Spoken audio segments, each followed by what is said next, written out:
How to fix Roblox homepage not loading on. If your Roblox home screen has been stuck, then this video is for you. To solve it, first of all, open your App Store and search for Roblox application and make sure that no updates is available recently. If there are any updates available, then do update your application. Once you check that, close the App Store and search for settings on your device and go through it. From here, hit on the general and then go through the iPhone storage.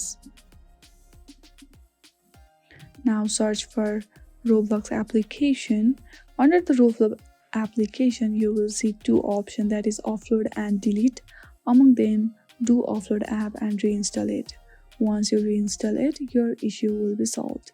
I hope you like this video. If you like this video, then please do not forget to like and subscribe to our channel. Thank you for watching.